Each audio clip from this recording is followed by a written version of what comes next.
দর্শক, কিশোরগঞ্জের শোলাকিয়ায় ঈদের জামাতের সব প্রস্তুতি প্রায় শেষ হয়েছে। এবার নিরাপত্তা ব্যবস্থাকে অগ্রাধিকার দিয়ে সাজানো হয়েছে সব আয়োজন। তবে দুশ্চিন্তার কারণ হয়ে দাঁড়িয়েছে বৃষ্টি। সেখান থেকে আরও জানাচ্ছেন প্রতিনিধি শফিক আদনান।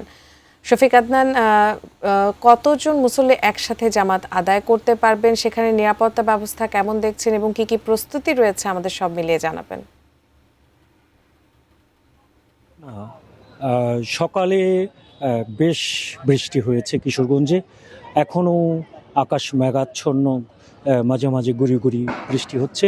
এই বৃষ্টির কারণে এবারের যে শোলাকিয়ার ঈদ জামাতের আয়োজন, যদি আগামীকালেও এই বৃষ্টি থাকে তাহলে কিন্তু এখানে যে ঈদের জামাতের কিছুটা ব্যাঘাত হবে। নইলে কিন্তু এখানে যে প্রস্তুতি যেটা আছে সেই প্রস্তুতি খুব ভালো প্রস্তুতি নেওয়া হয়েছে।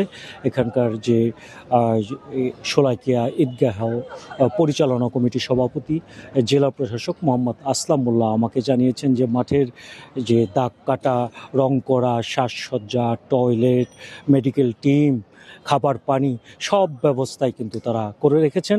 তো বৃষ্টি হলেও কিন্তু মাঠে এখন পর্যন্ত কোনো পানি জমেনি। এবার ড্রেনেজ ব্যবস্থাটা একটু ভালো করে সাজানো হয়েছে এখানে, এই জন্য মাঠের অবস্থা এখনও ভালোই আছে।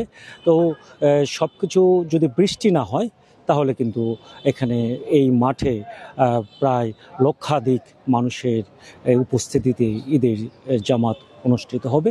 তবে এবারে কিন্তু নিরাপত্তা ব্যবস্থাটা কিন্তু সর্বোচ্চ অগ্রাধিকার দেওয়া হয়েছে। নিরাপত্তা ব্যবস্থার ব্যাপারে এখানকার কিশোরগঞ্জের police super doctor SM. Farhad Hossain আমাকে জানিয়েছেন এবারের নিরাপত্তা ব্যবস্থায় 4 প্লাটুন সেনা সদস্য থাকবে, 5 প্লাটুন বিজিবি থাকবে, 1100 পুলিশ থাকবে এবং র্যাব, আনসার সদস্য সহ এবং সাদা পোশাকে গোয়েন্দা যে নজরদারি সেটা থাকবে। পুরো মাঠ জুড়ে কিন্তু পর্যবেক্ষণের জন্য সিসি ক্যামেরা লাগানো হয়েছে। ওয়াচ টাওয়ার এখানে বসানো হয়েছে 6টি এবং রাস্তাঘাটে কিন্তু দৃষ্টিনন্দন বেশ কিছু তোরণ বসানো হয়েছে। সব মিলিয়ে একটা সুন্দর ব্যবস্থাপনা করা হয়েছে। আর এখানে শোলাকিয়া ঈদের জামাতে লোকজনের যাতায়াতের জন্য 2টি স্পেশাল ট্রেনের ব্যবস্থা করা হয়েছে।